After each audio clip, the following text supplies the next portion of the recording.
उठो फिर जल्दी से खाने की तैयारी करो। बच्चे और मेरी बेटी आती ही होंगी। हाँ माँ जी, लेकिन लेकिन मेरे ना पेट में बहुत शदीद दर्द शुरू हो गया है अभी अभी, और बहुत ही ज़्यादा शदीद दर्द हो रहा है सीधी साइड पर, और सही भी नहीं हो रहा। मुझे नहीं लगता कि मैं खड़े होकर काम कर पाऊंगी किचन में।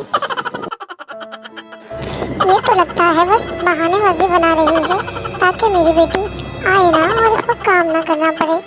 अभी बताती हूँ मैं इसको चालाक बहू की चालाक सासें कैसी होती हैं। अच्छा बेटा, कोई बात नहीं, चलो ठीक है, रुको मैं अभी तुम्हारी नन को कॉल करती हूँ।